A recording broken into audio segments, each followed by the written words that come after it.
پاکستانی حکومت non filer کی category کو ختم کرنے جا رہی ہے۔ اب ہوگا کیا کہ کوئی بھی پاکستانی، چاہے وہ پاکستان کے اندر ہے یا وہ پاکستان کے باہر ہے، اس کو اپنا انکم ٹیکس ریٹرن فائل کرنی ہوگی۔ اس کو بتانا ہوگا کہ اس نے سال میں کتنا کمایا، اور پھر جو اوورسیز پاکستانی ہیں انہوں نے جو پاکستان کے باہر سے کمایا ہوگا اس کے اوپر کسی قسم کا کوئی ٹیکس نہیں ہوگا۔ لیکن کوئی اوورسیز پاکستانی اگر اس کا پاکستان کے اندر بزنس ہے یا پاکستان کے اندر سیونگ اکاؤنٹ میں پیسے پڑے ہوئے ہیں یا کسی بھی طریقے سے پاکستان کے اندر سے وہ انکم حاصل اس نے کی ہے، اس نے پیسے جنریٹ کیے ہیں، تو اس کے اوپر اگر اس نے سال میں 6 لاکھ روپے سے زیادہ کمائی کی ہے تو ٹیکس دینا ہوگا۔ اور وہی شرط جو پاکستان کے اندر ہے، انہوں نے اگر پاکستان کے اندر رہتے ہوئے 6 لاکھ روپے سے زیادہ ایک سال میں کمائی کی ہے تو اس کے اوپر پھر اس کے حساب سے ان کو ٹیکس دینا ہوگا۔ اور اگر کوئی ایسا نہیں کرے گا، کوئی انکم ٹیکس ریٹرن فائل نہیں کرے گا، تو اس کے خلاف جو ہے وہ قانونی کارروائی ہوگی۔ ان 15 اقسام کی سزائیں ان کے لیے ہیں، جن میں ان کا اکاؤنٹ بند ہوگا، ان کے بیرون ملک جانے پر پابندی عائد ہو جائے گی۔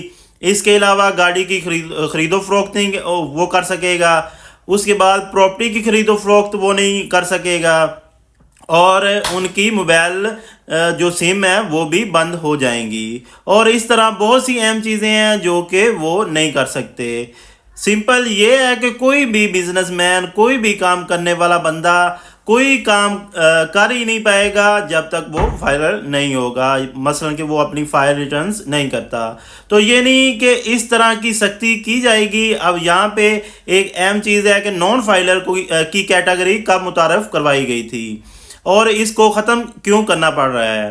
اچھا، یہاں پہ میں ایک بڑی اہم چیز بتا دیتا ہوں۔ سب سے پہلے کہ نان فائلر کی کیٹیگری 2014 میں تقریباً متعارف کروائی گئی تھی، اور اس کا مقصد یہ تھا کہ اگر کوئی انکم ٹیکس ریٹرن فائل نہیں کرنا چاہتا تو چلے وہ نہ کرے، لیکن وہ زیادہ ٹیکس دے کر اپنا کام کرتا رہا۔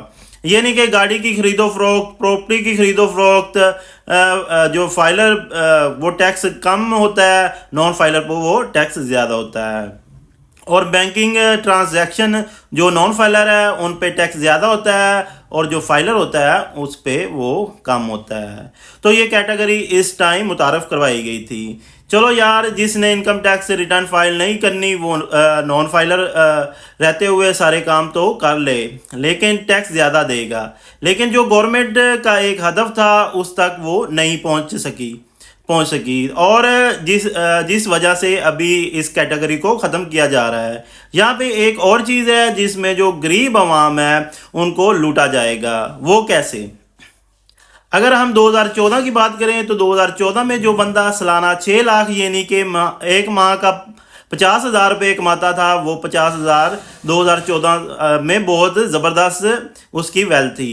یعنی کہ اس ٹائم 50,000 میں ایک مہینہ تو چھوڑے، آپ 2 مہینے بھی بآسانی سے گزار سکتے تھے۔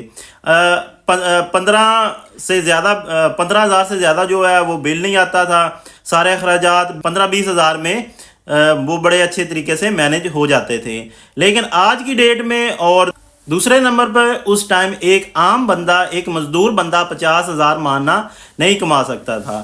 50,000 ماہانہ وہ کماتے تھے جو بہترین، جس کا بزنس سمجھا جاتا تھا اور محلے میں اس کو امیر ترین سمجھا جاتا تھا، جس کے 50,000 انکم تھی تقریباً۔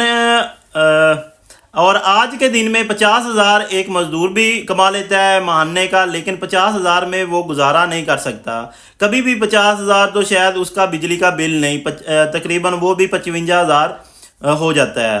وہ 50,000 میں بجلی کا بل بھی نہ پے کر سکتا ہے۔ سجیشن یہ ہے کہ جو ایک لیمٹ 6 لاکھ روپے کی رکھی گئی تھی، جو 10 سال یا 15 سال پہلے تھی، اس لیمٹ کو نہیں بڑھایا گیا۔ حالانکہ ہونا ایسا چاہیے تھا کہ کرنسی کی ویلیو اس کو دیکھتے ہوئے اس کو کمپوز کر کے آج سے 10 سال پہلے جو 6 سال کی ویلیو تھی، آج کے دن میں بھی وہ اس حساب سے ویلیو نکالتے اور اخراجات نکالتے۔ اس کے بعد ایک لیمٹ مقرر کرنی چاہیے تھی کہ چلو جی ہم نان فائلر کی کیٹیگری کو ختم کر رہے ہیں، ہر حال میں سب کو فائلر ہونا ہوگا۔ اس میں ہم یہ سمجھتے ہیں کوئی بری بات نہیں ہے، جتنے بھی ملک ہیں وہاں پہ نان فائلر کا کوئی سسٹم ہی نہیں ہے، ہر بندے کو ٹیکس ریٹرن کرنی ہوتی ہے، ہر بندہ ٹیکس دیتا ہے، جو نہیں دیتا اس کے خلاف سزا ہوتی ہے، اس کو اضافی جرمانے ہوتے ہیں، ہر ملک میں ہوتا ہے، لیکن وہاں پہ ٹیکس چوری نہیں ہوتا۔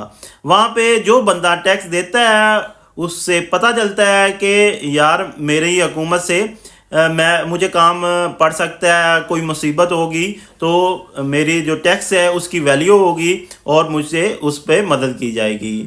لیکن پاکستان میں کیا ہے، یہاں پہ ٹیکس دے کے کچھ بھی سمجھ نہیں آتی، بلکہ ٹیکس دینے کے بعد آپ کا ٹیکس بھی چوری ہو جاتا ہے، تو کوئی بھی فیسلٹی بھی نہیں ملتی۔ یہ سب سے اہم بات ہے۔ 10 سال پہلے جو کرنسی کی ویلیو تھی اس کو کمپوز کر کے میرے خیال میں ابھی تو 20-25 لاکھ میں مقرر کیا جائے کہ جو سال میں کماتا ہے اس کے بعد ٹیکس، یعنی کہ ایک ایسی لیمٹ کو مقرر کرنا چاہیے کہ جس میں ایک عام نارمل بندہ اپنی زندگی گزارے، اخراجات کے بعد اس کے اوپر ٹیکس دینا پڑے۔ یہ نہیں کہ 10 سال کے بعد 6 لاکھ والی لیمٹ ابھی بھی مقرر کریں۔ امید کرتے ہیں آج کی ویڈیو سے آپ نے کافی کچھ سیکھا اور سمجھا ہوگا۔ اگر آپ کو ہماری ویڈیو پسند آئی ہے تو لائک، کمنٹ، شیئر اور سبسکرائب کرنا مت بھولیے تاکہ آپ کو اسی طرح کی معلوماتی ویڈیو بار بار ملتی رہے۔ اللہ آپ کا حامی و ناصر ہو۔ اللہ حافظ۔